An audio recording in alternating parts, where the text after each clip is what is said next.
Opa! Salve, salve, boa tarde a todas e todos, boa tarde quem está em casa aí também. Parabéns por vocês estarem aqui, né? Nessa tarde de sábado, já viram duas aulas aí com o Dylan, nesse sábado ensolarado, não tanto quente, né? Mas ensolarado, vocês poderiam estar fazendo qualquer outra coisa, vocês estão aqui concentrados no objetivo, né? Isso é muito legal, assim. Tô feliz pra caramba também de voltar aqui em Guarulhos. Fazia uns 7 anos que eu não dava aula em Guarulhos e, sobretudo, de estar dando aula com o meu amigo Dylan Frontana, né? Amigo de outros carnavais e tal, além de ser um colega de trabalho, tá? Então é isso, vamos começar a bater um papo aí, ó, sobre o Campo Geral, um livro do meu escritor predileto, pelo menos em língua portuguesa, que é o Guimarães Rosa, né? Eu coloquei aqui, ó, a data, isso já é uma coisa assim um pouco complicada que eu preciso esclarecer para você, a data que eu coloquei na lousa aqui de publicação, que você vai ver, por exemplo, que nos meus slides tem outra data, ó. Eu coloquei, ó, data de publicação aqui, 1964, mas data de publicação ali, 1956, que porra é essa? O professor não sabe qual que é a data de publicação? Vou te explicar. O fato é que, na verdade, essa novela, que a gente pode chamar esse texto de uma novela, não é um romance porque não é tão extenso, mas também não é um conto porque não é tão curto. Então, uma novela, né, que está entre o romance e o conto, ela foi publicada originalmente em 1956, numa obra gigantesca, eu te diria, do Guimarães Rosa, cujo título é Corpo de Baile. Corpo de Baile. Aí, em 1964, o Guimarães Rosa desmembra essa obra. Aliás, né? Não só essa obra, como uma outra, cujo título é Uma História de Amor, que é a história do Manuelzão, né? Aí, em 1964, sai um livro que é a história do Miguelim, Campo Geral, e a história do Manuelzão, chamada Uma História de Amor, por isso essas duas datas, só para frisar, tá? Você vai ver daqui a pouco que a percepção da data da publicação da história, seja 56 ou seja 64, vai ser uma coisa importante, pensando na ideia que o Guimarães Rosa tem sobre o Brasil. Vamos lembrar que na década de 50 há um puta de um otimismo, uma perspectiva, inclusive, progressista no Brasil, né? Desenvolvimentista, cuja representação máxima, no meu entender, é a construção de Brasília, com JK. Não é? Então a obra está sendo publicada nesse período histórico, hein? Eu vou chamar a atenção para isso, até porque a FUVEST adora questões relacionadas à perspectiva sociológica, tá certo? Mas a gente chega nessa discussão daqui a pouco, vamos com calma, porque porque o santo é de barro. Veja, vou começar situando o Guimarães Rosa dentro da literatura brasileira, tá? O Guimarães, ele está inserido na chamada terceira geração do nosso modernismo, que é a geração que se inicia no ano de 1945. Vocês viram agora pouco com o Dylan, o Graciliano Ramos, que é um escritor inserido na segunda geração, que na prosa é a geração do neorrealismo regionalista e tal, cuja perspectiva mais importante é a denúncia social, né? A preocupação social, a coisa de se utilizar da arte, se utilizar da literatura como instrumento de denúncia das mazelas e de transformação social. Essa geração aqui, que é a terceira, que é chamada de pós-modernismo, inclusive esse nome é muito polêmico, né? Muito complexa essa discussão da nomenclatura, há várias nomenclaturas e tal, mas a mais consolidada é essa, pós-modernismo, né? Na prosa, porque poesia vai ser outra parada, tá? Esquece que poesia vai se caracterizar por outras coisas que eu nem vou entrar. Mas na prosa, o que essa geração tem de mais importante é o fato de que é uma geração que vai mesclar, vai misturar o engajamento político, que vem da segunda geração, da geração de 30, por exemplo, Graciliano Ramos. Tanto é que eu acabei de te falar que a questão sociológica é muito importante para a gente entender o Guimarães Rosa. Ele está de olho nisso daí, certo? De representar o Brasil por meio da literatura, apresentar, inclusive, problemas da sociedade brasileira por meio da literatura. Isso é uma tendência que ele traz da segunda geração, mas há uma inovação aqui. Além dessa preocupação social, há uma forte preocupação introspectiva. Então é uma geração cuja literatura se dá com base no estudo introspectivo das pessoas, na introspecção. O que isso quer dizer? São escritores que estão preocupados também em fazer uma análise psicológica das personagens. Portanto, é uma geração que se preocupa com o externo, com a questão social, mas também com o interno, com o interior das personagens. Então são personagens muito ricas psicologicamente, como a gente vai ver, por exemplo, no protagonista dessa novela aqui, que é o Miguelinho, tá? Bom, além do Guimarães Rosa, eu vou destacar uma escritora chamada Clarice Lispector, que assim, cara, pra mim ela é uma bruxa, entendeu? Inclusive, bruxa no bom sentido, claro. Eu demorei pra gostar de Clarice Lispector, né? Eu só fui entender Clarice Lispector e entender a genialidade dela num curso de pós-graduação, de mestrado, que eu falei, caralho, eu não sabia de porra nenhuma, essa mulher, ela é genial, assim, tá? Dentre os melhores escritores que eu já li na minha vida. Também vai seguir mais ou menos essa tendência, a gente vê isso de maneira muito clara, por exemplo, num livro muito famoso chamado A Hora da Estrela, tá? Que ela alia essa questão da preocupação social com a questão da introspecção. Tudo bem. O Guimarães Rosa, agora, especificamente, Guimarães Rosa, a literatura dele é classificada como como regionalismo universalista. Regionalismo universalista. Por que é classificado dessa maneira? Veja, é regional no sentido de que toda a literatura do Guimarães Rosa, todas as histórias que ele conta, se passam em um lugar específico chamado Sertão das Gerais. Sertão das Gerais. Só peço para que você tome cuidado com a palavra sertão, porque há vários sertões na literatura brasileira. Tem o sertão, por exemplo, do Euclides da Cunha, que é o interior da Bahia. Tem o sertão, sei lá, do Graciliano Ramos, do Vidas Secas, que é o Polígono da Seca. E tem esse sertão aqui do Guimarães Rosa, que é o Sertão das Gerais, que é o território compreendido entre norte do estado de Minas Gerais, inclusive o Guimarães Rosa ele é mineiro, isso vai ser importante daqui a pouco também, essa informação, sul do estado da Bahia e um pedacinho ali do que seria hoje o estado de Goiás, tá certo? Então, essa dimensão regionalista dá ideia da representação de particularidades locais, coisas muito específicas daquela região, como, por exemplo, a figura do vaqueiro. O pai do Miguelinho, protagonista da narrativa, é um vaqueiro, certo? Portanto, a economia ali ligada à pecuária. A figura, outra figura que aparece bastante na literatura do Guimarães Rosa, não aparece tanto no campo geral, é a figura do coronel. O que é o coronel? O coronel é o avô do Luiz da Silva. É um cara que é um grande proprietário rural e, por ter um poder econômico, ele acaba impondo o poder político dentro de uma determinada região. Então não é coronel porque ele é do exército. O coronel é um título ali que ele recebe pela importância social. Outra figura importantíssima na literatura do Guimarães Rosa, a figura do jagunço. Cuidado para você não confundir jagunço com cangaceiro, tudo bem? São dois tipos sociais que, inclusive, coabitam o sertão brasileiro.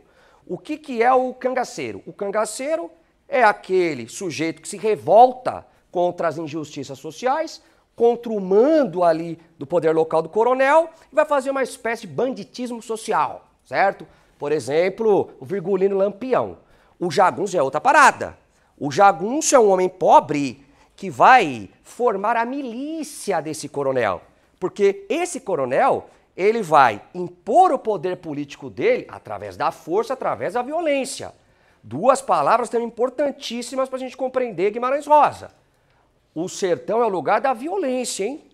O sertão é o lugar da barbárie, beleza? E o jagunço, portanto, é o braço armado desse coronel. Portanto, enquanto o cangaceiro ele se rebela contra aquela estrutura social, o jagunço é o contrário. Ele que dá, assim, que é responsável pela manutenção daquele status quo, né? Daquela situação específica. Bom, agora, embora a literatura do Guimarães Rosa, ela sempre se desenvolve em um lugar específico chamado Sertão das Gerais, a temática utilizada pelo Guimarães Rosa na literatura dele é uma temática universal. O que é isso? Ele toca em temas caros aos seres humanos, seja em qualquer tempo histórico, seja em qualquer lugar geográfico. Por exemplo, isso é uma coisa universal, né? Quando vale para mim, mas vale para um japonês, mas vale para um romano antigo, vale para um sujeito que vai viver daqui 1000 anos. Isso é uma coisa universal, beleza? Por exemplo, o tema do amor é um tema universal. Os romanos antigos, os chineses antigos, 5000 anos atrás, como a gente hoje, como ser humano, daqui a 1000 anos, caso exista ainda mundo, vai refletir sobre o tema do amor. Outro tema, o tema do adultério, tema capital nessa história aqui, adultério, tema universal. O tema da traição, o tema do sentido da existência. Qual que é o sentido da vida? Todo ser humano se pergunta isso daí.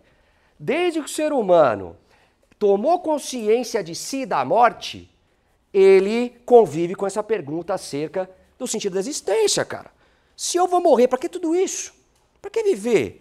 Porra, cara, se eu vou morrer daqui 70 anos, para que eu vou sentar minha bunda aqui numa carteira de cursinho a tarde inteira para estudar literatura? Ah, tá bom, mas é para passar no vestibular. Tudo bem, mas para que passar no vestibular sendo que eu vou morrer?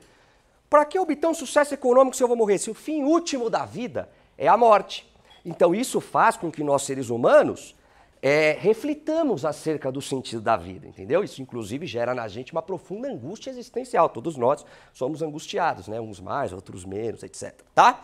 Então, por conta dessa temática que engloba temas universais e o fato de que essas narrativas do Guimarães se passam num lugar específico, ele é classificado dessa maneira, tá bom? Regionalismo universalista. Continuando ainda esses debates iniciais aqui, sem os quais a gente não vai caminhar, a gente tem que ter muita paciência.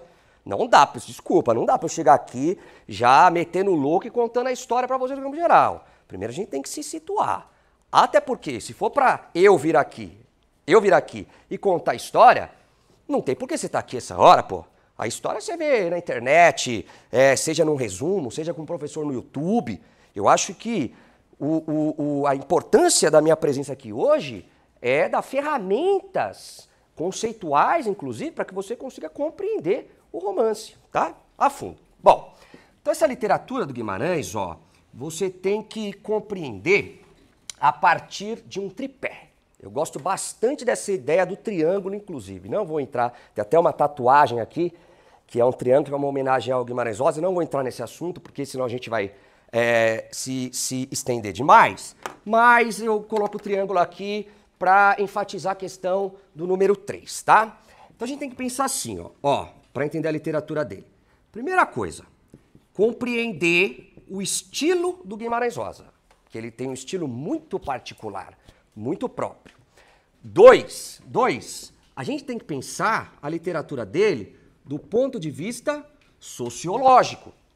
O que ele está, como ele está e o que ele está representando sobre a sociedade brasileira. E três, a questão mística e religiosa, que na minha opinião é a questão mais complexa da literatura do Guimarães Rosa, mas o lado bom disso é que muito dificilmente isso será cobrado em vestibular. Mas eu vou ter que bater um papo sobre isso com você, porque você vai ver que isso tem uma importância capital dentro da narrativa aqui estudada. Bom, então vamos começar por essa questão de estilo. Muito cobrado isso aqui em vestibular, hein? Muito cobrado. Primeira coisa que eu destaco acerca do estilo do Guimarães Rosa, vou colocar com a letra A, é a utilização da prosa poética. Não sei se você está familiarizado com isso daqui, com a prosa poética. Então vou bater um papo sobre ela para que todos possam acompanhar assim, aqui a aula. A prosa poética é quando o texto, ele é escrito em prosa, ou seja, por meio de parágrafos. No entanto, tem procedimentos, características, elementos da poesia. Para a gente não ir muito longe, porque eu tenho apenas 1h30 para apresentar isso aqui para você, quando a gente trabalha isso daqui, sobretudo no ensino médio, a gente estava até conversando sobre isso na sala dos professores agora há pouco, em, sei lá, 6, 8 aulas, eu vou sintetizar essa coisa de prosa poética da seguinte maneira. Basicamente falando, o que é prosa poética? É quando há a junção de lirismo mais musicalidade e esse texto se desenvolve em prosa. O que é lirismo? Lirismo é a capacidade do texto de produzir emoção, sentimentos, beleza? Vou mostrar para você alguns exemplos de prosa poética aqui no texto do Campo Geral. Então, estou me habituando aqui com a máquina aqui, ó. Eu não sou muito de mostrar slides, mas aqui eu acho necessário. Então acompanha comigo, ó. Em dado momento do texto, a gente se depara com a seguinte frase, ó. O ou das vacas, a vaca belbútina, a vaca trombeta, a vaca brindada. Se a gente fizer um exercício de pegar essa frase e transformá-la em verso, a gente consegue, como eu já fiz aí para facilitar o trabalho. E a gente percebe que o Guimarães Rosa, ó, ele está se utilizando de versos de 5 sílabas poéticas, ó, quando a gente faz a divisão. Isso é fácil de encontrar, você lendo? Não é, isso é difícil pra caralho. Você tem que ter um domínio técnico do que seja métrica, escansão, metrificação, assim, fenomenal, tá? Inclusive, a utilização aqui da redondilha menor, né, que é quando o verso possui 5 sílabas poéticas, não é gratuita. Porque se você lembrar teoria literária que você já teve no colégio, talvez já tenha tido aqui no cursinho, tanto a redondilha maior, que é quando o verso possui 7 sílabas poéticas, quanto a redondilha menor, que é quando o verso possui 5 sílabas poéticas, é a forma popular por excelência de se fazer literatura. Você pega, por exemplo, a literatura de cordel nordestina, que é um tipo de literatura com uma forte tradição oral, né? Você pode ir lá fazer escansão, vai dar 5 ou vai dar 7. O rap, por exemplo, se utiliza muito desse tipo de métrica, 5 ou 7 sílabas poéticas. Beleza? Portanto, o Guimarães Rosa aqui, ele está dando voz a uma métrica popular e não erudita, tá? Então, um exemplo aqui, ó. Segundo exemplo que eu quero dar para você, ó. Olha essa frase. Era só o sol e o verde veranico. Era só o sol e o verde veranico. Você consegue perceber a musicalidade disso daí? Isso é típico de poesia. Inclusive, olha a repetição aqui, ó, do s, o som de s. Isso se chama aliteração. Era só o sol. E depois, ó, verde, veranico, verde, verde, vê. Aliteração em v. Tá certo? Isso é próprio de poesia, isso tem a ver com musicalidade. Da mesma maneira que a gente encontra na frase de baixo, ó. E nem a anta não mataram. E nem a anta não mataram. Tô forçando, né? Ó. Nem a anta não mataram. Eles são de Isso se chama aliteração. Isso daí é uma das marcas principais da literatura do Guimarães Rosa. Pelo amor de Deus, você não pode ir para uma prova sem compreender a utilização da prosa poética na literatura do Guimarães. Tá? Isso é uma coisa muito explorada. Inclusive, né, tem uma questão aqui, ó, para quem está pensando em medicina, uma questão do Albert Einstein, que eu não vou fazer, desculpa, eu não vou fazer por questão temporal, tá? Mas só para mostrar como isso cai. Beleza? Não é assim uma coisa que eu estou discutindo, quase a extensão, de maneira inútil e por preciosismo. Beleza? Bom, então tocando barco, a prosa poética é uma característica estilística. A segunda que eu destaco é a utilização dos chamados arcaísmos. Arcaísmos. O que é isso? Fácil. Uma coisa arcaica é uma coisa que já foi ultrapassada, uma coisa datada, uma coisa extremamente antiga, vamos dizer dessa maneira. O que Guimarães Rosa vai fazer? Você sabe que a língua, o idioma, é um instrumento vivo, né? E ele vai se modificando através do tempo. Pensa na gíria, por exemplo, que eu acho que, porra, ajuda a gente a entender bem esse processo. As gírias que seu avô se utilizava, sei lá, na década de 70, tô chutando, década de 80, são absolutamente diferentes das gírias que você se utiliza hoje. Por quê? Porque a língua é um instrumento vivo, ela vai se modificando. Ou seja, há várias palavras no idioma que deixaram de ser utilizadas através do tempo. Por exemplo, palavras que só eram utilizadas, sei lá, na Idade Média. E que ninguém mais se utilizou. As palavras, vamos colocar entre aspas, morreram, foram substituídas por outras. O que Guimarães Rosa faz? Uma pesquisa meticulosa e ressuscita essas palavras. Ele repõe essas palavras no léxico da língua portuguesa. Obviamente, com isso ele enriquece a língua portuguesa. Isso é uma coisa muito bonita, diga-se de passagem. Por exemplo, aqui, ó, exemplos que eu tiro exatamente do campo geral, ó. E pelo modo contrário de sua mãe, agravada de calundu e espalhando suspiros, lastimosa. Então olha a palavra aí, calundu. Calundu. É uma palavra arcaica. E, inclusive, o sertão brasileiro, esse sertão de Minas Gerais, é um espaço ainda de ressonância dessas palavras arcaicas. E isso espelha socialmente o quão essa região ela é diferente do litoral, é uma região arcaica e não moderna, não é? A forma do ser humano de se utilizar da linguagem espelha a situação social da região. Então, o que é calundu? Calundu é tristeza, né? Depois, ó, e sojigou Miguelinho debaixo de sua tristeza. O que é sujigou? Subjugar, dominou, certo? Depois, tremura de frio não esbarrava. Esbarrava. A minha família, por parte de mãe, é de Minas Gerais. E essa palavra especificamente esbarrar, ela ainda é muito utilizada. O que é esbarrar? Não parava, não parava. Ó. Então, tremura de frio não esbarrava, não parava. Eu não conseguia parar de tremer. Entendeu? Uma palavra arcaica utilizada ainda nesses grotões aí da sociedade brasileira. Enfim, seu Aristeu fincava o dedo na testa, fazia vênia de rapapé no meio do quarto. O que é vênia de rapapé? É fazer uma brincadeira, fazer uma vênia no sentido de respeito. Que seu Aristeu você vai ver que é um sujeito meio engraçado e tal, depois a gente vai bater um papo sobre ele. E por último, aqui no meu exemplo, ó, de comer, só tasquinhava. Ou seja, o que é isso, só tasquinhava?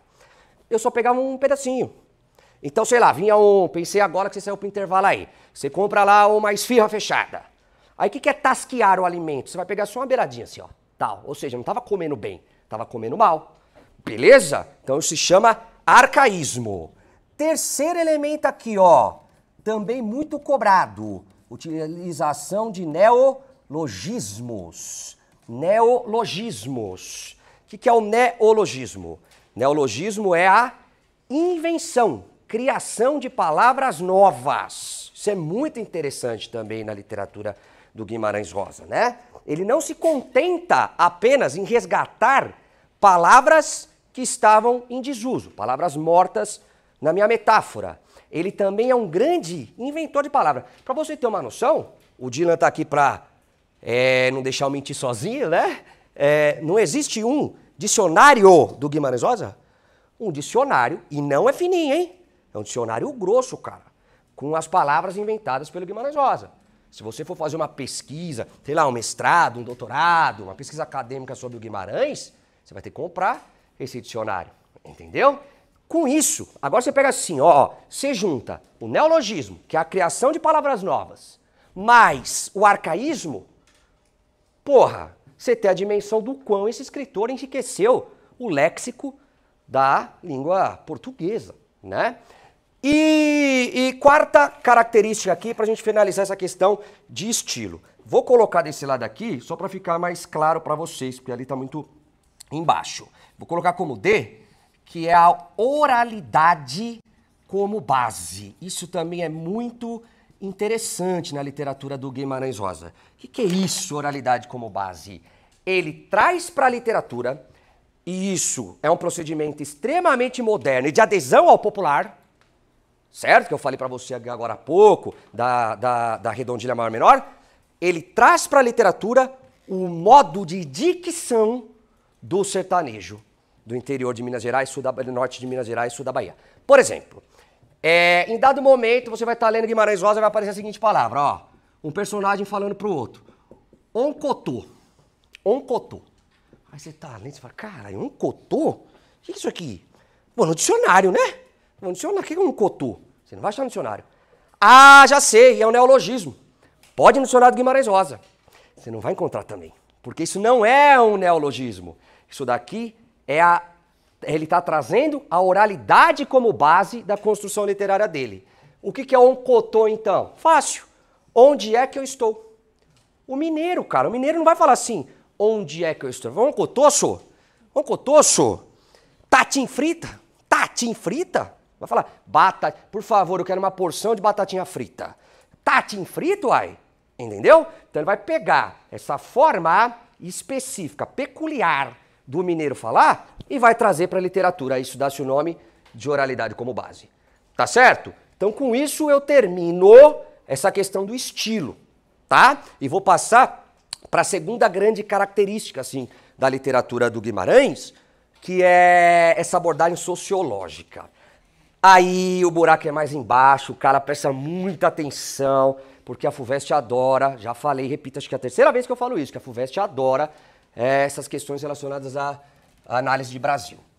Toda a literatura do Guimarães, presta bem atenção, assim como toda a narrativa dele se passa no chamado Sertão das Gerais, toda a literatura do Guimarães Rosa se passa em um momento histórico específico, que é a República Velha. República Velha. Bom, República Velha, você vai lembrar comigo que começa em 1889, com a proclamação da República, né? Com o Marechal Deodoro da Fonseca e tal, e vai até 1930. Então veja bem aqui, ó. Bom, República Velha, 1889, 1930. Mas vem cá, o Guimarães Rosa, ele tá publicando isso daqui, vamos pegar a versão original, em 1956. Porra, é um Brasil muito distante, cara. Você imagina o quanto o Brasil não tinha se transformado nesse lapso de tempo, né? Vamos pegar de 30 até a década de 50. Então, por que diabo o Guimarães Rosa, ele coloca a literatura dele nesse tempo histórico aí? Presta muita atenção, porque não é tão simples o papo. Veja, você sabe que a proclamação da República, ela foi uma tentativa de modernização do país, né? De quebrar com aquela mentalidade patriarcal brasileira. Patriarcal escravocrata, monarquista, aquele papo todo. Então, abre-se uma esperança de que o Brasil iria se modernizar em termos europeus. Ou seja, nós iríamos chegar cada vez mais perto do padrão europeu, socialmente falando. Entende? No entanto, você sabe que um país como o Brasil, assentado, construído a partir da mentalidade patriarcal, é um país cujo atraso é difícil de combater, né? Porque são, 350 anos de escravidão no Brasil. 350 anos de uma mentalidade patriarcal engendrada na nossa sociedade, inclusive até hoje, século XXI. E o que vai acontecer aqui é que vai ser um momento de tensão máxima, de choque máximo entre o arcaico, que é o arcaico, aquele pensamento antigo do Brasil, velho, patriarcal, de mentalidade escravocrata, e o moderno. Especificando melhor, nós vamos ver o litoral do Brasil, e aí um escritor muito assim que influenciou muito essa visão de mundo do Guimarães Rosa, foi o Euclides da Cunha, né, nos Sertões, um litoral que vai conseguir alcançar um desenvolvimento, uma modernização, mas um interior, Sertão das Gerais, com uma mentalidade muito arcaica, muito atrasada. Ou seja, o Brasil vai se mostrar como um país absolutamente contraditório, desigual. Entende? Aí vamos pensar aqui, o Guimarães Rosa está escrevendo na década de 50, quando há um otimismo desgraçado entre os intelectuais brasileiros, os políticos, essa ideia de que o JK, com o desenvolvimentismo, vai fazer o Brasil alçar voo, e aí o Brasil vai ser o país do futuro, essa coisa toda. Olha o que o Guimarães Rosa está fazendo. Está apresentando o Brasil profundo, o Brasil real, na contramão desse otimismo. Entendeu? Portanto, a literatura do Guimarães Rosa, gostaria que isso ficasse claro, não é uma literatura otimista em relação à sociedade brasileira. É uma literatura pessimista. Olha o que é o Brasil profundo. Os intelectuais, eles estão discutindo o Brasil do litoral, o Brasil das grandes cidades, o Brasil das capitais. Para usar uma imagem do século XIX, o intelectual e o político no Brasil anda no nosso litoral como caranguejo, só anda de lado, de costas para o Brasil real, profundo, de frente para o oceano, de frente para a Europa, esquecendo esse Brasil real. Então é como se o Guimarães Rosa jogasse assim, ó, na cara da intelectualidade, da sociedade brasileira como um todo, os nossos problemas, né? Como se ele fosse na contramão dessa perspectiva otimista. Vamos pensar na família aqui do Miguelinho, para entrar assim de cabeça na obra, tá? Para não ficar uma coisa muito teórica. A família do Miguelinho, eu vou colocar esse quadro para cá, que eu já aprendi que dá para fazer isso aqui, para eu pegar mais espaço, ó. A família do Miguelinho é uma família que vive num lugar chamado Mutum, que é um lugar mítico, que nós vamos discutir quando eu chegar aqui, ó, na questão número 3, tá? Mas é uma família pobre, pobre. A atividade econômica do pai do Miguelinho, que, já que eles estão vivendo numa sociedade de mentalidade patriarcal, o pai é quem provê o lar economicamente, o pai dele, que se chama Bernardo, ele é um vaqueiro. Inclusive, ele faz, como assim é um vaqueiro? Ele segue um sistema econômico, não sei se eu vou estar sendo muito específico, desculpa se eu tiver, chamado invernada. Então ele compra boi selvagem, magro, criado de forma extensiva, barato, preço barato, boi magro e tal. Ele engorda esse boi e revende esse boi. Essa é a economia, beleza? Mas também ele tem um roçado, que é a economia de subsistência. Ou seja, com a venda do boi ele ganha dinheiro.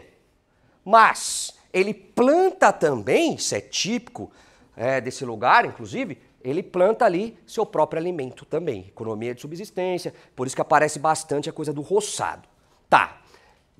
Ele é casado com uma senhora chamada Dona Deolinda. Dona Deolinda, típica dona de casa. Tá. E aí, eles têm alguns filhos. Miguelinho, principal deles. Principal personagem da obra. Miguelinho. Por que se chama Miguelinho? Ah, olha só, vamos ver se você tá ligado. Por que será que ele se chama Miguelinho? Com base no que nós já discutimos. Oralidade como base. De onde vem Miguelinho? Miguel. Miguelzinho. Que é um nome católico. O catolicismo é muito importante aqui na narrativa. Depois nós vamos falar disso quando eu chegar no número 3 ali. Miguelinho. Chica. Drelina. Outra irmã. Drelina. Tomé, nome bíblico. E, vou até colocar com outra cor, Dito. Dito. O Dito, assim, é um personagem sensacional. Inclusive, eu vou fazer uma digressão aqui com você, um comentário. O Dylan, ele me ligou para falar dessas aulas. Eu falei, Varício, vamos dar aula lá em Guarulhos e tal. Nesse primeiro encontro, nós vamos fazer 2 obras. Nós vamos fazer o Angústia e nós vamos fazer o Campo Geral. Qual que você quer fazer, né? O Dylan é sempre muito generoso, né? Então, pode escolher e tal. Eu falei, pô, Dylan, eu vou pagar na mesma moeda. Qual que você quer fazer e tal, não sei o quê. Ele falou, vamos fazer o seguinte. Como você gosta muito do Guimarães Rosa, e realmente eu gosto, faz o Campo Geral. Aí eu concordei com ele, mas eu vou até assumir isso pra ele aqui agora. Eu concordei com ele, mas eu fiquei puto, cara. Falei, filha da puta, vai fazer o Campo Geral. E por qual motivo? Porque é um livro tão lírico, tão emotivo, tão bonito, que é um livro que me deixa muito melancólico. Então, preparar essa aula durante a semana e dar essa aula aqui, para mim é muito duro, sentimentalmente. É uma obra que me pega muito. Não sei se vocês já leram Campo Geral, mas é uma história realmente muito bonita, né? É muito lírica, não tem outra palavra para expressar. A palavra é lírica. Então, eu acho que me prejudicou emocionalmente, entendeu? Tem que fazer o Campo Geral, embora eu goste muito, porque é o que eu sempre falo, né? Eu só consigo chorar diante da beleza, né? E esse livro me arranca lágrimas e tal. Então, vai ser isso mesmo, pô, você tem dúvida? E estou falando isso porque está relacionado ao Dito, tá? Então é um personagem muito importante aqui na narrativa. Miguelin e Dito são dois personagens importantes. Beleza? Agora, tem outras personagens aqui que vivem na casa. Como, por exemplo, a vovó Isidra. Vovó Isidra, uma mulher bastante austera, bastante exigente, bastante brava, né? E o irmão do Bernardo. Olha o negócio aqui do adultério, já vou chamar a atenção, hein? Tio Terês. Tio Terês. Além do tio Terês, mora na casa, ó a questão sociológica de novo, uma ex-escrava. Ó, ex-escrava. O que comprova que essa literatura se passa durante a República Velha. Porque você há de convir comigo que na década de 50, quando o Guimarães Rosa está compondo isso daí publicando, não tem mais ex-escravos, né? Que é uma mulher chamada, nome muito esquisito, não sei nem se eu pronuncio certo, viu, Dias? Você pode me corrigir. Mãetina, sei lá como que fala isso aí. É um nome de raiz africana, né? Tribal. Ela é uma ex-escrava que só toma cachaça e é muito mal vista, sobretudo pela vovó Isidra. Depois eu vou discutir melhor isso daí com você quando eu chegar ali no número 3, questão mítica, o que essas personagens estão representando do ponto de vista místico, religioso. Bom, e mais alguns agregados ali, como a Rosa, a Maria Pretinha, o Vaqueiro Saluz, mas as personagens mais importantes são essas daqui, certo? Bom, dito isso, vamos para o número 3 aqui, ó. A questão mítico-religiosa, mística, etc. Ó. Primeira coisa é que o Guimarães Rosa, ele é profundamente católico. E a literatura dele expressa essa visão de mundo católica. Inclusive, é uma visão muito interessante que ele tem sobre o Brasil, que faz coro com a visão que o Machado de Assis tinha, que é a ideia de que, nesses lugares aqui, em que a barbárie se impõe, a violência, a única coisa que refreia, a única coisa que segura um pouco a barbárie é a religiosidade cristã. Se não fosse o cristianismo católico nessa região, seria uma selvageria brava. Essa é uma visão também do Machado de Assis, tá? Porque as pessoas às vezes acham que o Machado de Assis era um revolucionário, um sujeito que queria incendiar as instituições, inclusive o catolicismo. Não, ele acreditava, assim como José de Alencar, isso é uma tradição literária brasileira, que a Igreja Católica é um instrumento de preservação ainda minimamente de uma certa civilidade na sociedade brasileira. Bom, e por conta disso, muita atenção porque eu vou falar, isso é filosófico. Por conta disso, o Guimarães Rosa, ele rompe com uma noção dominante na época dele, que é a noção de que não existe uma essência humana propriamente dita. Tem um filósofo, ali na primeira metade do século XX, chamado Jean-Paul Sartre, que é o mais importante representante do chamado existencialismo ateu. E o Sartre, ele vem com essa ideia de que não existe essência humana. Nós nascemos uma página em branco e ao longo da nossa vida, com base nas nossas escolhas, com base nas nossas vivências, nós vamos preenchendo essa página em branco. Entendeu? O Guimarães Rosa, sendo um cara católico, não vai aceitar isso daí. Fala, não existe isso.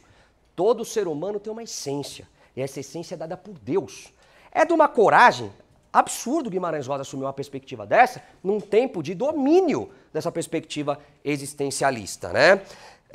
Ou seja, por que eu estou falando isso? Porque as personagens são personagens muito marcantes, personagens que têm essência, que têm características próprias, muito arraigadas, entendeu? Não são personagens que vão se fazendo ao longo da trajetória, elas já nascem com uma determinada perspectiva. E aí, uma coisa que eu acho muito interessante, né, é que o Guimarães Rosa, o Guimarães Rosa é é um bruxo também, a expressão que eu usei para Clarice Lispector, né? Porque o cara vai fazer, cara, olha isso daqui, olha isso daqui. O cara, ele tá fazendo uma literatura que se passa num lugar específico do mundo, que é o Sertão das Gerais, certo? Que representa o Brasil profundo, o Brasil patriarcal, rural, bárbaro, da violência, beleza. Só que ele vai atualizar a mitologia greco-romana nessas personagens do sertão, entendeu? Ele vai pegar os estereótipos, os arquétipos de deuses gregos e romanos e vai colocar nas suas personagens, tá ligado? Com a visão de essência, entendeu? Porque cada deus, na mitologia grega ou na mitologia romana, tem uma essência. Essas personagens, elas também seguem mais ou menos essa lógica. Vou te dar alguns exemplos, ó. O tio Terês nesse sentido, ele é a encarnação de Ártemis. Ele é o caçador. Ele é o caçador. Você vai ler o livro, se você leu, você vai ver isso aí, referências a todo momento dessa habilidade da caça do tio Terês. Mãe Tina, ó a mãe Tina, ex-escrava, que vive de favor. Ela é, portanto, uma agregada. Essa palavra é importante, tá? Agregada. O que é o agregado ou agregada? É a pessoa que vive de favor na casa de alguém.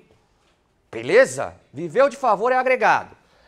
A mãe Tina, ela é Dionísio. Puta que pariu. Olha que interessante.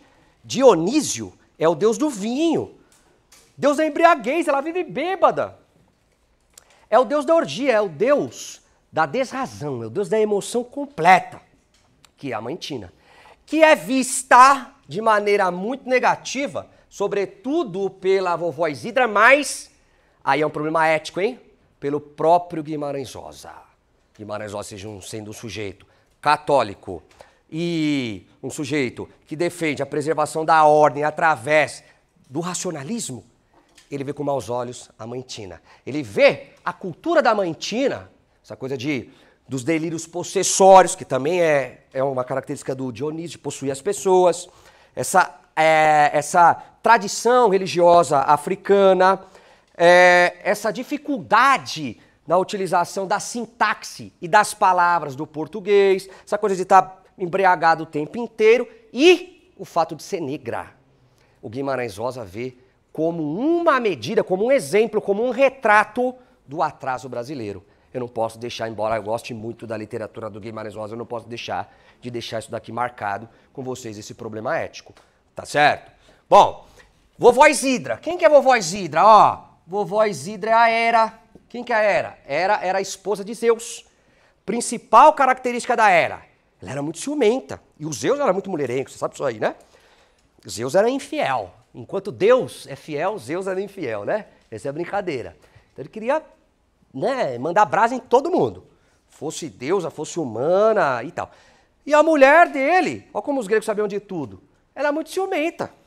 Olha o que é o casamento aqui, os gregos já sabiam. Casamento, que é um fracasso, né? Um projeto fracassado. E na narrativa, é a vovó Isidra que regulamenta as relações no sentido de ser uma espécie de defensora da relação que não perpassa o adultério. Ou seja, ela é que regula as relações ali de amor, é ela um empecilho, pronto, achei a expressão, um empecilho para que o adultério se confirme, né? Ela está sempre ali preocupada com a possibilidade do adultério. Não é uma reguladora, portanto, ali social, ético, moral e tal.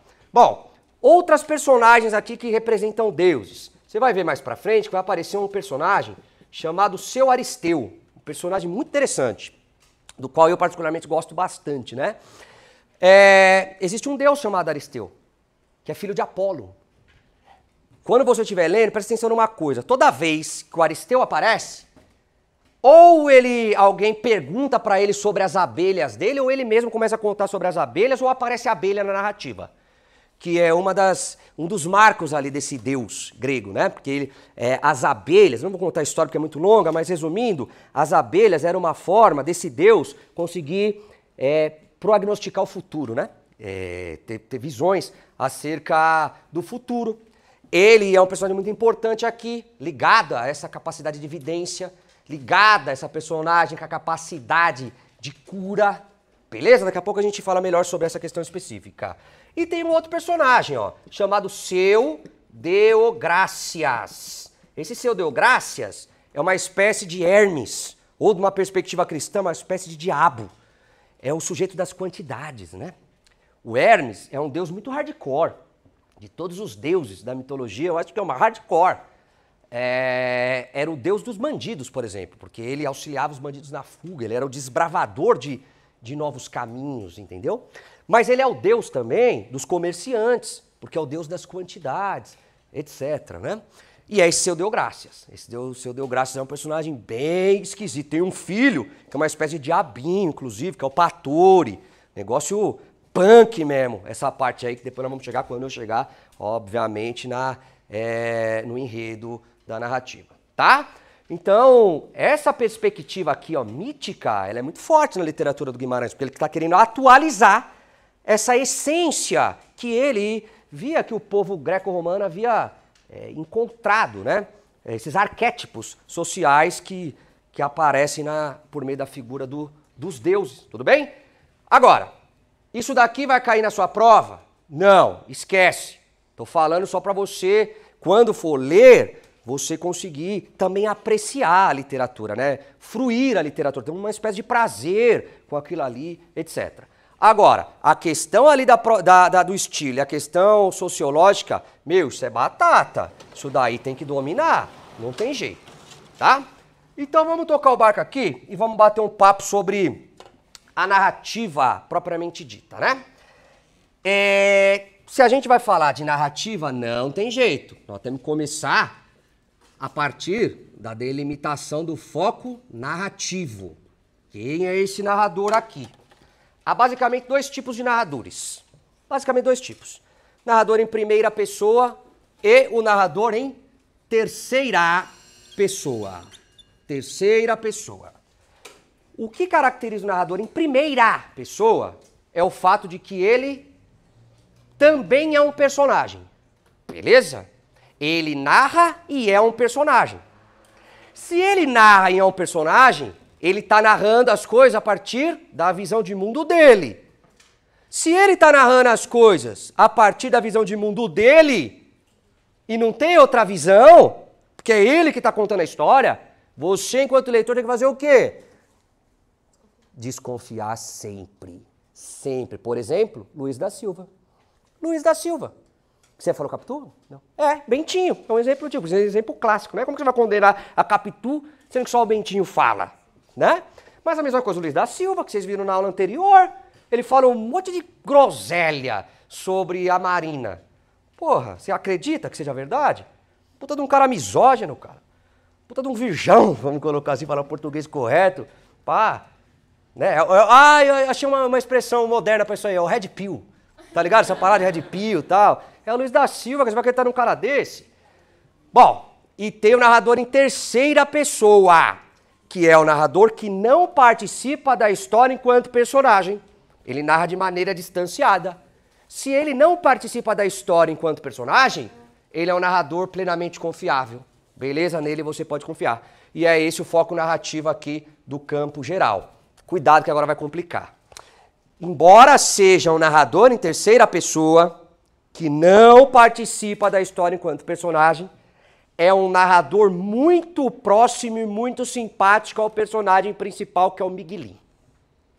O Miguelinho é uma criança de 8 anos de idade na narrativa, tá? Portanto, aqui, já lembrei disso, já vou registrar, portanto, é um romance de formação. O que é o romance de formação?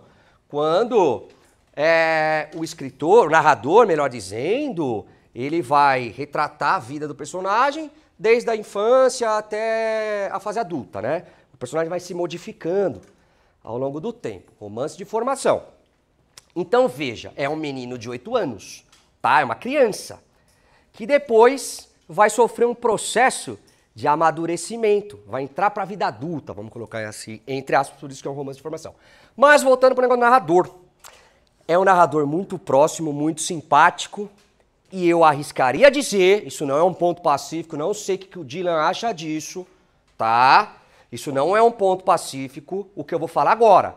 Que é um narrador muito próximo do Miguelin, isso é um ponto pacífico, tá? Agora, Dylan, a minha tese é a de que esse narrador é o próprio Miguelin, só que o Miguelin é adulto, repassando a sua infância. Repassando a sua infância. Por isso essa proximidade total entre eles, tá? Enfim, é uma tese, depois eu e o Dylan vai discutir isso daí, mas enfim, tô falando isso só para você lembrar na hora da prova que há uma proximidade muito grande entre o narrador e o Miguelin. Se é o Miguelin adulto ou não, é uma coisa que a gente tem que discutir academicamente, fazer uma tese, não é tão simples, tá? E um dos elementos que marca essa proximidade entre o narrador e o Miguelin é a utilização do negócio chamado discurso indireto livre, tá? Preciso que você saiba o que é isso aqui também, cara. Desculpa, assim, trabalhar com tantos conceitos literários e tal, né? Mas não tem como. Senão fica uma coisa manca, picareta, né? O que é o discurso indireto livre? É quando a voz do narrador se mistura com o pensamento da personagem. De modo que você, enquanto leitor, ao ler aquela parada, você não consegue provar se aquilo é o narrador que está dizendo ou ele está expressando o pensamento da personagem. Não tem como saber, as coisas se misturam. Tá entendendo? Por exemplo, o Graciliano Ramos se utiliza muito disso daqui no Vidas Secas, né? Enfim, isso é uma marca, isso é um recurso muito utilizado na literatura moderna, né? Literatura do século XX e tal. Vou te mostrar aqui, ó, porque isso aqui não é uma coisa talvez um pouco complicada. Eu vou te dar alguns exemplos para que fique claro. Bom, deixa eu colocar para cá, que agora exige todo o malabarismo aqui, né? Eu sou acostumado com lousa de giz, cara, eu fico com esse canetão, fico absolutamente perdido, né? Eu gosto de giz, me sujar, tem pó e tal, né? Essa coisa toda, né? Bom, aí o que acontece, ó, vou ler com você. O dia estava bruto de quente. Miguelin com sede, mas não queria pedir água para beber. Sempre que a gente estava de castigo e carecia de pedir qualquer coisa, mesmo água os outros davam, mas quem dava, ainda que fosse a mãe, achavam sempre de falar alguma palavra de ralho, que avexava mais a gente mais. Então, olha as marcas aqui que indicam que isso seja o pensamento do Miguelin, não a voz do narrador, ó. Sempre que a gente estava de castigo.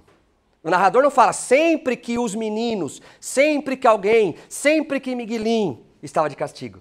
É sempre que a gente. Não parece que é o pensamento do Miguelin? Mas não tem aspas. Não tem aspas. Se fosse o pensamento do Miguelin, tinha que estar entre aspas. Ah, mas tem aspas aí, Evaristo. Não, pô, é porque eu tirei do romance, eu coloquei a aspa, porque para sinalizar que não fui eu que escrevi, né? Claro. Outra coisa que eu vou destacar é a utilização da palavra carecer, ó. Sempre que a gente estava de castigo e carecia de pedir qualquer coisa. O que é isso? Arcaísmo. Carecia, precisava pedir alguma coisa. Tá bom? Ó o segundo exemplo. A gente, essas tristezas. Mesmo daí, vovó Isidra ralhava, brigava, né? Aconselhava para ele não ir caminhar molhando os pés no chão chovido. Que era que adiantava? Para um assim com uma assina, o que é que adiantava? Você percebe que não dá pra gente dizer com certeza se é o pensamento do personagem ou a voz do narrador? Até porque, vamos lá, é um narrador em terceira pessoa. É um narrador, portanto, onisciente, que sabe tudo do passado, do presente, do futuro, o que está dentro da cabeça das personagens. Não é próprio de um narrador onisciente ter dúvida. E aqui tem interrogação. Então é o pensamento do Miguelin ou é a voz do narrador? Se for o pensamento do Miguelin, a rigor tinha que ter aspas, tá? Mais um só pra gente avançar, tá? Mas depois aquilo tinha sido mesmo uma vez só, os outros dias que vinham eram no igual a todos. A gente de tudo não aguenta também de se lembrar, não consegue. Então, ó, mas depois aquilo tinha sido mesmo uma vez só. Os outros dias que vinham eram no igual a todos. A gente, não é o Miguelin, não é as crianças, não é as pessoas. De tudo não aguenta também de se lembrar. Não consegue, a gente não consegue se lembrar de tudo. Então, de novo, isso é o pensamento do Miguelin ou isso é a voz do narrador. Beleza? Eu sei que pode parecer isso muito confuso, e Até você pegar assim, até pegar e falar, puta, saquei a parada. É difícil. Depois que você falar saquei, você não erra mais isso daqui. Tá? Discurso indireto do livro é o nome disso. Bom, aí suposto, vamos continuar aqui, né? Vamos continuar. Vamos entrar de cabeça então no enredo aí, no tempo que nos resta, né? Sei lá, meia hora, por aí. Pode ser meia hora, não? Não sei o que vocês estão pensando. É meia hora, Dina? Por aí, meia hora, 40 minutos? Então vamos mandar brasa.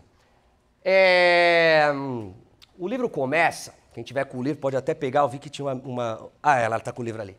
Pode pegar na primeira frase, alguma coisa do tipo, né? No comecinho do livro ele fala assim, ó.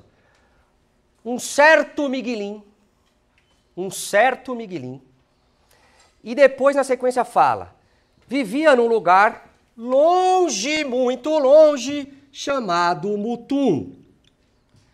Essa estrutura de indeterminação geográfica, eu não vou escrever porque é muito longo escrever indeterminação geográfica, você escrever. Essa estrutura de indeterminação geográfica, longe, muito longe, e essa expressão um certo Miguelim, um tal de Miguelim, são estruturas típicas de uma fábula. É uma fábula, portanto, essa história, com sentido alegórico, inclusive com uma lição de moral. Beleza? Tem que perceber isso daí já no começo da leitura. Guimarães Rosa já está deixando claro para você. O que eu estou fazendo não é um romance realista. O que eu estou fazendo não é um romance naturalista. Isso daqui é uma fábula, uma coisa mágica. Tá certo? Que remete à força das crianças. A alegoria remete à força das crianças. A força da infância e tal. Bom, e aí esse Miguelim, ele tem 7 para 8 anos e o tio dele, e eu já vou te contar porque aqui não é teatro, não é filme, não é nada, já vou entregar o ouro aqui. Na verdade, esse tio Terês, que é chamado de tio Terês, na verdade é o pai. Aí complicou. Adultério. Adultério na causa. O irmão mandou brasa na mulher do outro irmão. E disso nasceu o Miguelim, o Miguelzinho. Entendeu? E você vai ver que isso aí é importantíssimo na relação que o Bernardo, tido como pai dele, tem com ele, Miguelim. Porque é uma coisa que fica no ar. Todo mundo, os adultos sabem dessa relação problemática, entendeu? Então o tio Terês, vou respeitar as expressões que estão no livro, o tio Terês vai levar o Miguelim, perceba a preocupação paterna de levar o filho em algum lugar. Por que ele não levou o Tomezinho, não levou o Dito, tal? Levou o Miguelim? Para um outro povoado chamado Sucuriju. Olha os nomes, né? Como são nomes esquisitos e tal, que tem a ver com esse arcaico, tem a ver com essa barbárie. Bom, para quê? Para o Miguelim ser crismado. Olha a religiosidade como base, como um elemento que freia a barbárie ali no sertão. Tá bom. E o Miguelim é a primeira vez que ele sai do Mutum. Na verdade, ele nasce em outro lugar chamado Pau Roxo, mas vem muito cedo para o Mutum. É a primeira vez que conscientemente ele sai ali do Mutum. Bom, chegando lá, ele escuta um cara, o cara pergunta para ele, fala, moleque, tá, de onde você é? Ele fala, pô, eu sou de um lugar chamado Mutum. Aí o cara fala, pô, eu conheço lá. É um lugar muito bonito o Mutum. O Miguelim fica felicíssimo. Porque a vida inteira ele escuta a mãe dele falar mal do Mutum. Que era um lugar feio, que era um lugar ruim, que era um lugar deprimente. Porque ela queria, né, viver num grande centro urbano, obviamente, num lugar com, né, com mais afeito à civilidade, essa coisa toda. Bom, e ele cresce com essa dúvida, pô, ele é uma criança, caralho. Ele não sabe se é bonito ou feio, até porque, vamos lembrar, que uma coisa só se define em relação a outra coisa. A gente só sabe o que é feio se a gente tiver como critério bonito. Ele só tem como critério Mutum. Olha a inocência da criança. Aí o cara fala que é muito bonito, ele fica feliz. Ele fala, minha mãe tá errada. O Mutum, e é o lugar dele, cara, ele quer ter orgulho do lugar dele. O Mutum é bonito. Ele fica felicíssimo. Bom, aí ele é crismado e tal, tá voltando, chega em casa e ele tá tão feliz, tão extasiado por ter encontrado alguém que tenha falado que o Mutum é um lugar bonito, que a primeira coisa que ele chega, ele não vê a hora de chegar, cara. Pra conversar com a mãe e contar isso pra mãe. Mãe, você tá errado, o Mutum é bonito. Só que quando ele entra, tá o pai, entre aspas, o Bernardo. E ele passa reto, não dá a bênção. É uma coisa muito cara no interior do Brasil, você tem que dar bênção. Não vou na casa da minha avó, ela tem que dar bênção, avó, tal. Ele não dá benção, ele passa. Mãe, mãe, mãe, mãe. O pai fica puto. Até porque, já vou dizer isso, o pai sabe que o filho não é dele. O pai sabe sobre o adultério. Então, ele desconta no moleque essa dor de corno, não é? Então, o Dylan falou aí do Angústia, coisa do adultério, né? Mais uma obra em que aparece a questão do adultério. Não sei se você tinha citado Campo Geral também, como uma narrativa que aparece o tema do adultério, né? Então ele maltrata muito o filho, filho entre aspas, o Miguelinho. É muito maltratado, dá muita dor. Dá muita dor. Porra, eu fico com o coração cortado de ver a judiação que o pai impõe ao Miguelinho. Bom, então o pai vira e fala assim, moleque mal educado. Chega no domingo, que é tradicionalmente o dia do passeio, do descanso, o dia que não trabalha, né? Coisa cristã e tal. Ele leva todos os irmãos, que está em algum lugar aqui, já me perdi, na lousa, todos os irmãos para pescar, para se divertir, portanto, e não leva o Miguelinho. Fala, você não vai porque você é mal educado. Pô, isso é uma mancada desgraçada com o moleque, né, meu? O moleque fica lá sozinho no domingo. O tio Terês fala assim, Miguelinho, esquenta a cabeça não, chega aí, vamos ali fora. Eu vou ensinar você a fazer arapuca para pegar passarinho. E ensina o Miguelinho. Portanto, o Miguelinho tem um aprendizado com o tio Terês, que é a função do pai, a função do aprendizado, né? Do ensinamento, essa coisa toda. Tá bom. O tempo vai passando, naturalmente, e a vida se desenrolando mais ou menos dessa maneira, uma situação muito tensa ali, um clima de adultério no ar, uma desconfiança do pai, para dizer o mínimo em relação ao Miguelinho. Um dia chega o Dito, que eu já vou fazer um parênteses e falar sobre o Dito, só contar essa história para você. Um dia chega o Dito, que era mais novo que o Miguelinho, mais ou menos 1 ano. Fala, Miguelinho, o pai tá brigando com a mãe lá dentro e ele quer bater na mãe.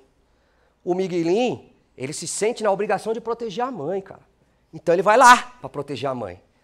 E o pai, por conta dessa intromissão, até porque nessa cultura, você já deve ter ouvido esse tipo de coisa, talvez, que criança não se mete em assunto de adulto, cara. Você é severamente punido. E o Miguelinho se mete. Não vai bater na minha mãe, não. O pai dá um pau no Miguelinho. Mas dá um pau, cara. Dá um pau. E coloca o moleque de castigo, né? Pausa, que eu vou falar sobre o Dito, depois eu volto para a narrativa. Veja. Vou fazer uma oposição aqui entre Dito e Miguelinho, que são duas personagens importantíssimas na narrativa. O Miguelinho é um moleque orientado pelo universo do mitos. O que eu quero dizer com isso? Já vou traduzir para você. O Miguelinho, ele gosta muito de literatura. Ele gosta muito de histórias. E tá certo aqui, tá? História com E. Tô até respeitando uma forma como o Guimarães Rosa gostava de escrever, né? A grafia de grafar. História, ali quando é ficção. História com H, história verídica. História com E, ficção. Tá, basicamente falando. Então o moleque adora história. Ele inventa histórias. Ele é um grande inventador de histórias. Para alguns críticos, inclusive o Miguelinho, é uma espécie de alter ego do próprio Guimarães Rosa, criança. Como se o Guimarães Rosa estivesse se representando. Como ele gosta muito também de ouvir histórias, o Miguelinho, tá? Inclusive isso é importante, porque, porra, ó o Guimarães Rosa, como ele vai opondo adultos e crianças. Isso é muito claro na narrativa. Como é que os adultos resolvem as questões, os problemas e tal do dia a dia? De maneira absolutamente pragmática, sem criatividade. Como é que as crianças resolvem as coisas? Vamos pegar a figura do Miguelinho. Através da invenção, através da criatividade. Você pode ler que o Miguelinho está todo momento criando histórias. Tá certo? E isso é uma forma de suportar a existência, cara. Isso é uma forma de suportar a dor da existência. Tá certo? O Dito já não. O Dito é um moleque que vive sob o signo do Logos. Ou seja, sob o signo da razão. Entregando para você, o Dito é um filósofo. É um filósofo. Um filósofo de 7 anos de idade. Um moleque de uma sabedoria. assim, é impossível de se realizar numa criança tão nova, né? E ele é a grande referência para o Miguelinho. O Miguelinho, a pessoa com quem mais o Miguelinho aprendeu na vida foi com o irmão Dito. Aí tem uma coisa que eu preciso falar, né? Vamos destrinchar melhor isso daqui. É filósofo, mas que perspectiva filosófica? Não sei se você sabe, mas no Ocidente, pelo menos, só existem duas visões filosóficas. A verdade é essa daí, viu, Dylan? Duas visões filosóficas. Platão e Aristóteles. Mais nada. Tudo que vem depois é em relação a esses caras. Pegar Nietzsche é Platão, você que é para Aristóteles, tá? É tudo Platão e Aristóteles. O Dito, ele é um filósofo platônico. Ele expressa por meio dos ensinamentos. Um moleque de 7 anos, cara, você não tem ideia. Um moleque de 7 anos expressa por meio dos seus ensinamentos uma visão platônica de mundo. E quando ele fala no livro, todo mundo, na história, todo mundo se cala. Eu, pelo menos, quando eu tô lendo, quando o Dito vai falar, eu paro até de respirar, cara. É um cara, sabe aquele cara que quase não fala, mas quando fala, vem com aquela ideia pesadíssima. É o Dito. E, portanto, ele acredita num mundo essencial, inteligível. Essa ideia do Platão, do mundo sensível, mundo inteligível, etc. E outra marca aqui da visão filosófica dele, ele é um cultor, um defensor da alegria. Ele, seguindo a noção neoplatônica, que é Platão com o cristianismo, ele segue a lógica cristã de que a tristeza é algo demoníaco. Que para você se aproximar de Deus, você tem que estar sempre alegre, aconteça o que acontecer. A alegria é sempre o melhor caminho. E esse fato de que ele acredita que a alegria é sempre o melhor caminho, aconteça o que acontecer, você tem que aceitar as coisas e procurar ser alegre, aproxima ele de outra visão filosófica, de outra escola filosófica, que é o estoicismo. Estoicismo, tá? Depois você pesquisa aí em casa, tal, mais ou menos qual que é a linha do estoicismo. Enfim, é um moleque de uma grande sabedoria, você vai ver que vai acontecer com ele mais pra frente, tá? Então, nesse sentido, são personagens opostos, porque o Miguelinho é do mitos, é da história, da invenção, ele não. O Dito é da razão, certo? Bom, continuando a história. O Miguelinho é colocado de castigo e tal, depois de tomar essa surra do pai, etc. A coisa vai seguindo. E de repente, lá pelas tantas, aparece na casa do Miguelinho um personagem que eu já coloquei aqui na lousa em algum lugar, vou até colocar de novo, que é o Seu Deográcias. Seu Deográcias.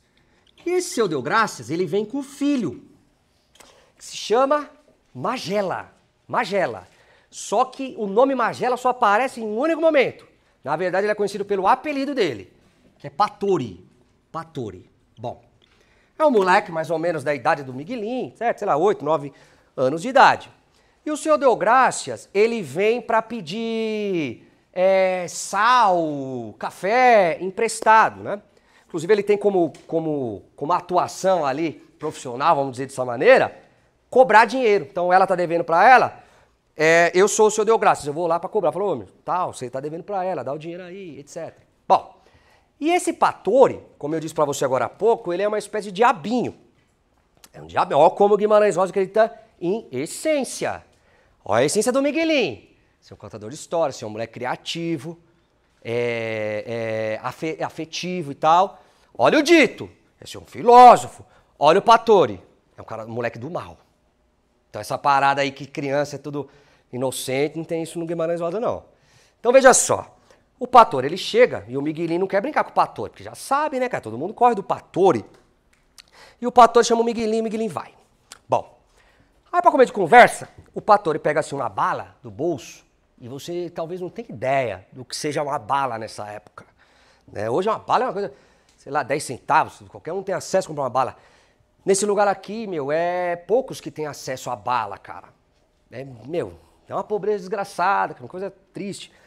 Então o Patori vem com a bala, tira uma bala do papel assim, ó. Que gostosa que tá essa bala. Olha a perversão do moleque, hein? Miguelinho, você quer uma bala? Quero, criança, né, meu? Quero sim. O pastor cara tá tirando uma bala do bolso e dá pra ele. Fala assim, ó, tá aqui, ó, pá. Aí o Miguelinho já com aquela água na boca, né? Fala, da hora a bala, cara. Quando ele abre, é uma pedra. Olha só. Ai, Miguelinho, idiota, te peguei, chupa a pedra aí e tal. Tá.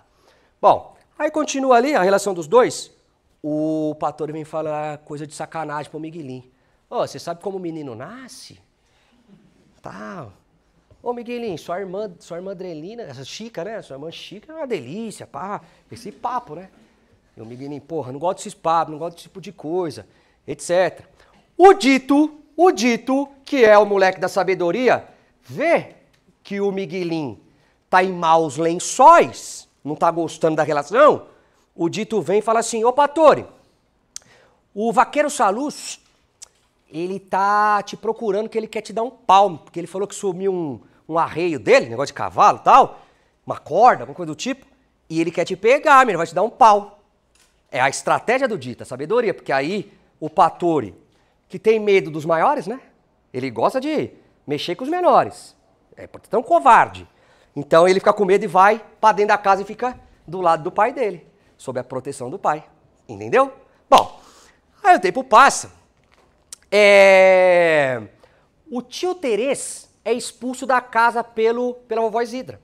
Porque a vovó Isidra percebe que essas brigas constantes entre o Bernardo e a dona Deolinda se dá pela questão do ciúme, né? Por conta do adultério, esse tipo de coisa. Então, para preservar, ó a posição de era dela, para preservar ali a paz dentro de casa, né? Para que não haja morte, ela expulsa o tio Terês. Que inclusive dá até uma certa dó, né? Porque ele vai embora debaixo de um temporal desgraçado. Ele tem que ir embora e abandona tudo, etc. Bom, esse seu Deográcias, antes de ir embora com o Pastore, ele olha pro Miguelinho e diz que o Miguelinho tá muito magro. Atenção pra isso aqui que eu vou te contar. Coisa interessante. Ele olha pro Miguelinho e fala assim, esse moleque aí tá meio magro. Ô, cuidado, hein, que você pode ficar doente. Você pode ficar tísico. Cuidado. E ele era metido, inclusive, o seu Deográcias, a ser curandeiro também. E ele dividiu opinião, né? Parte da avó gostava dele, mas o Miguelinho não gostava, etc. Então, quando ele vai embora, o Miguelinho acha que está doente. Isso é muito interessante. O Miguelinho, ele vai ser acometido de uma espécie de síndrome do pânico. Ele acha que ele vai morrer, cara. Ele fica, numa paranoia de que vai morrer. Aí aquela coisa de ansiedade muito grande, para de comer e tal. Aí ele começa a fazer acordos com Deus. Fala, não, se eu passar do 7º dia eu não morro mais, etc. Uma síndrome do pânico desgraçada e tal, não sei o quê. Até que chega, é chamado o Aristeu, o seu Aristeu, que eu falei pra você, que dentro dessa coisa da mitologia, ele é um filho de Apolo, tal, é um cara muito criativo, um cara que tem o dom da cura, da oratória, é um cara muito divertido, é um cara que também expressa a noção de que a felicidade é o caminho que a gente tem que seguir, etc. Então o senhor Aristeu chega, o Miguelinho tá mal pra caralho, assim, ó, tal, e todo mundo muito preocupado, acendendo vela, esse tipo de coisa, rezando. O senhor Aristeu olha pro Miguelinho e fala assim, que é isso, Miguelinho? Você não vai morrer, não. Você tá virando homem. E aí ele fala uma frase, pode pegar quem tiver o livro, que é difícil de achar agora, mas ele fala assim, ó, que é muito interessante. Levanta-te e anda, Miguelinho. Que é o que Jesus falou para Lázaro. Né? Ó, a intertextualidade bíblica aqui estabelecida pelo Guimarães Rosa. Levanta-te e anda, Miguelinho. E o Miguelinho que levanta, ele fala assim, Miguelinho, o que nós carecemos na vida é ter alegria e confiança, cara. Você não tá doendo porra nenhuma, não. Esse negócio de tísica nem tem aqui pra esses lados, meu. Você colocou o negócio na sua cabeça. Não viaja, você tá bem pra caramba, tá forte. Daqui a pouco você vai ver que você vai virar um homem troncudo e tal.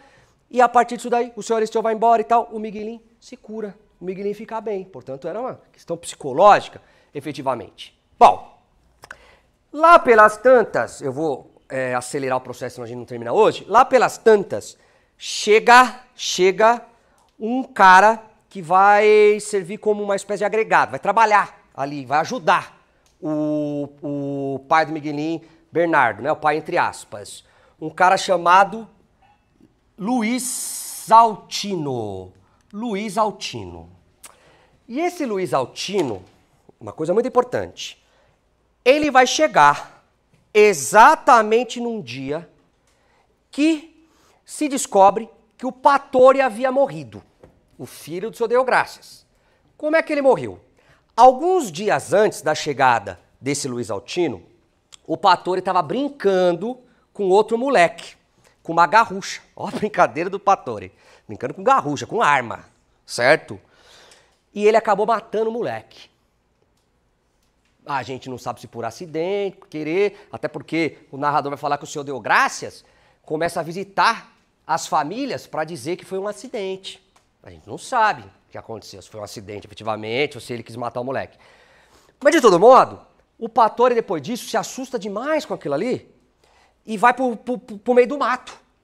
E fica ali no meio do mato, sem comer, sem beber, apavorado, parecendo, pensei agora, Dina, o Luiz da Silva ali no delírio e tal.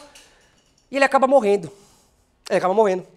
E esse Luiz Altino chega junto com o vaqueiro Saluz, que já vivia ali, e o vaqueiro Saluz conta isso pra todo mundo. Fala, porra, cara, o Pastore morreu e tal, papapá.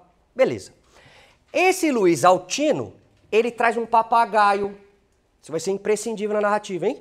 Chamado Papaco o Paco. Traz um papagaio. Beleza.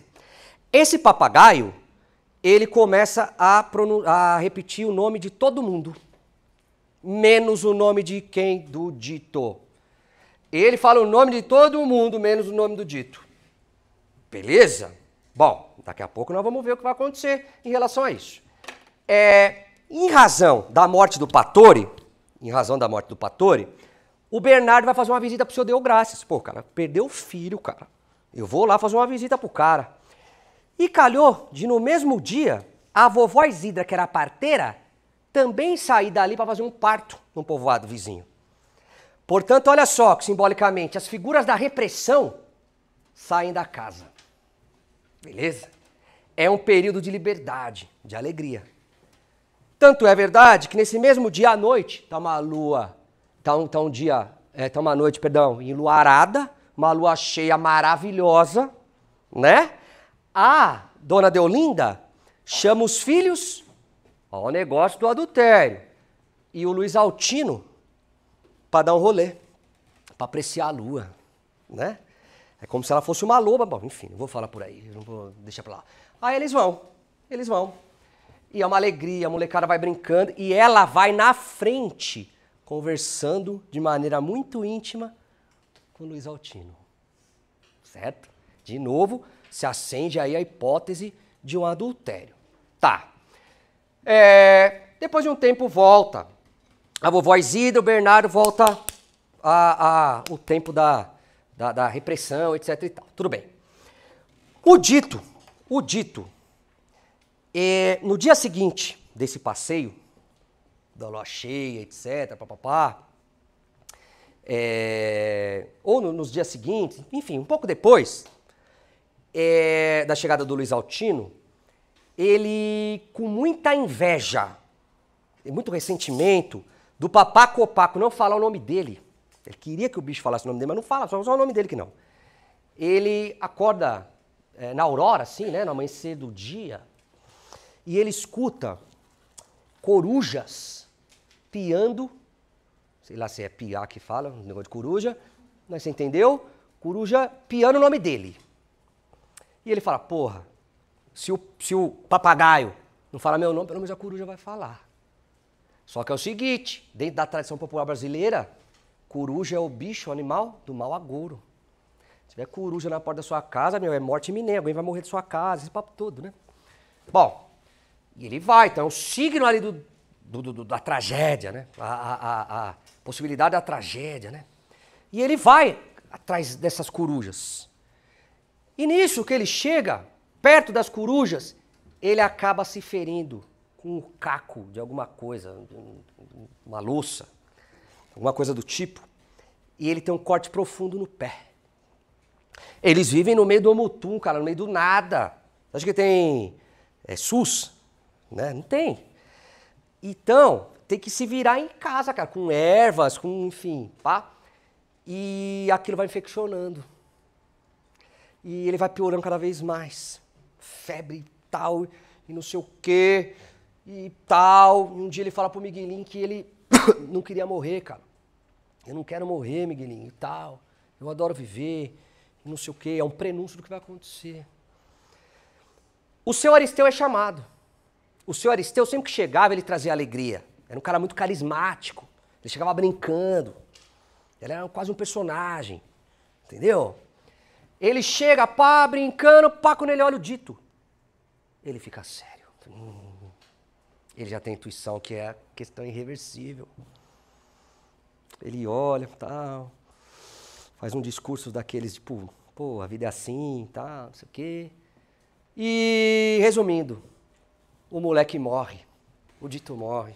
É uma tristeza desgraçada ler isso daí, cara, porque a gente pega uma simpatia muito grande pelo dito. Inclusive tem uma cena muito bonita que a dona Deolinda pega o corpo do dito, assim, ó, que é, obviamente, uma intertextualidade com a Pietà, né? A mãe de Cristo com Cristo. Nossa, é bonito demais, cara. E isso dá tristeza, a melancolia que eu falei pra você que eu não queria fazer essa obra. Muita melancolia, muito triste, cara. Muito triste isso daí, muito tal. E o Miguelinho fica arrasado, cara. O seu Aristeu, quando da morte do dito, ele vira pro Miguelinho, pros presentes ali, e fala assim, sabe por que ele morreu? Porque ele tinha uma alma superior à nossa. Ele já cumpriu o que ele tinha que cumprir na Terra. O Guimarães Rosa, embora ele fosse católico, ele tinha profundo respeito pelo kardecismo. E da perspectiva do kardecismo, do espiritismo kardecista, nós viemos ao mundo, por isso tem reencarnação, etc. Nós viemos aqui, a nossa função no mundo é melhorar, cara. Evoluir enquanto alma. Entendeu? E quando a gente cumpre o que foi estabelecido pra gente morre. A gente desencarna. É o dito. Por isso que ele é tão brilhante. Porque ele já era uma alma superior. Entendeu? Ele faltava um tiquinho só para passar na Terra, para completar seu aprendizado. Ele completa. Esse é o discurso do Aristeu. Entendeu?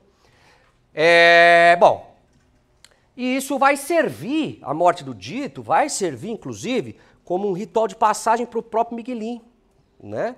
Esse trauma, embora seja uma coisa muito dolorida, vai fazer com que o Miguelinho consiga criar uma espécie de casca para encarar o mundo, né? O pai do Miguelinho, as coisas, a vida segue e tal, o pai do Miguelinho, ou pai entre aspas, né, o Bernardo, assassina o Luiz Altino. Comete um assassinato. Ó a coisa do adultério, dos ciúmes, né? Ó como é um lugar de instabilidade, inclusive amorosa.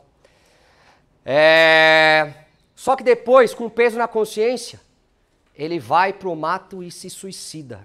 Com uma corda. Dá pra gente fazer de novo um espelhamento aí com angústia do Graciliano Ramos, né? Ele se suicida.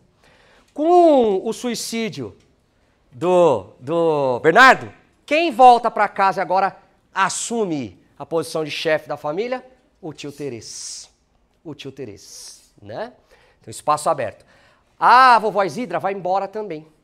Inclusive, eu não falei, tem alguns minutos, deixa eu te contar. Isso aqui também é detalhe do detalhe.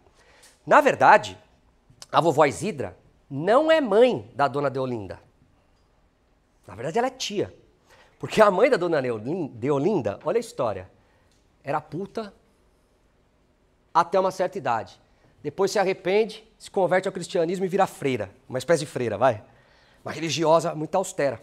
E ela morre, e quem vai criar a dona Deolinda é a vovó Isidra, tá? Bom, um dia, o Miguelinho, que nessa altura já estava trabalhando na roça, é claro que eu estou pulando algumas coisas, senão a gente não consegue terminar a narrativa hoje, né? O pai, antes de morrer, exigiu que ele fosse ajudar na roça e tal, mas aí não dá para contar absolutamente tudo, né? A gente tem que passar por momentos importantes. Um dia o Miguelinho tá na frente de casa, isso eu acho, uma das passagens mais bonitas do livro, assim, embora as pessoas falem muito da morte do dito, para mim, assim, uma das passagens que mais me emociona, acho que mais do que a morte do dito. Porque o Miguelinho tá assim, na frente da casa e aparece um cara de óculos, num cavalo. Tá passando por ali, né? Que é um médico.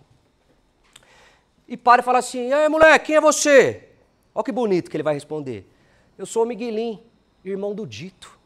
Porque para ele o Dito é conhecido pelo universo inteiro, porque o Dito é fudido. Entendeu? Sou irmão do Dito. Mas cadê o Dito? Ah, o Dito tá com Deus e tal, não sei o quê. Pô, por ele ter morrido cedo, ele deve ter sido realmente uma grande alma, não sei o quê, esse papo todo. Aí o cara vê que o Miguelinho tá olhando meio assim pra ele, sabe? Tentando enxergar e não consegue. Pá. Aí, o cara é médico, né? O cara pega o óculos e coloca no Miguelinho. Ô Miguelinho, coloca esse óculos aqui, ó. É muito bonito. Porque aí o Miguelinho, ele era míope. Ele descobre que ele é míope ali. Ele começa a enxergar o mundo de outra maneira. Isso de um ponto de vista literal e de um ponto de vista simbólico. Porque de fato ele vai olhar para aquele sertão e o sertão vai adquirir uma nova cor, cara. É mais colorido. É mais bonito, ele vai ficar encantado. Imagina você ser cego e um dia você conseguir ver as coisas. Que lindo que não deve ser. E por outro lado, isso vai marcar uma transformação muito grande na vida do Miguelinho, como nós vamos ver na sequência. E aí esse médico, esse doutor, convida o Miguelinho para ir embora com ele. Para um lugar com mínimas estruturas de educação, esse tipo de coisa, né? Ô Miguelinho, vamos comigo aí e tal. Ah, preciso perguntar para minha mãe, se minha mãe autoriza, etc e tal. Ele vai, pede autorização para a mãe entendendo que vai ser melhor para o filho ir embora daquele lugar, da barbárie, incivilizado, que o moleque não vai ter possibilidade nenhuma na vida, né? A mãe consente, claro, com dor no coração, com lágrimas nos olhos de ver o filho partir, mas consente. E a cena final é o Miguelinho partindo com esse médico para se refazer enquanto homem, não é? Para alcançar uma vida melhor, uma vida que fuja daquilo que lhe foi imposto ali, ou que é imposto para parcela significativa da população brasileira, cara, que não tem a mesma possibilidade do que vocês, do que eu tive, tá entendendo? Aí você pega tudo isso para amarrar, fecha assim a história. Você pensa que o cara tá apresentando uma narrativa desse tipo, certo? Numa década de 50, um período de forte otimismo. Ah, nós vamos decolar e tal. Aí você lê isso, é um puta de um balde de água fria, cara, no nosso otimismo. Fala, caralho, o Brasil é mais complicado do que esses intelectuais, do que esses políticos dos grandes centros urbanos estão enxergando. Tá entendendo? Para fechar aqui, a última coisa que eu falo, tá? Isso aqui foi o campo geral, não deixem de ler, se não leu, é uma história assim, pô, você não pode morrer sem isso. Para fechar, não poderia também deixar de dizer isso, o Guimarães Rosa, ele escreveu um livro, ele publicou no ano de 1956, por aí, cujo título é Grande Sertão Veredas.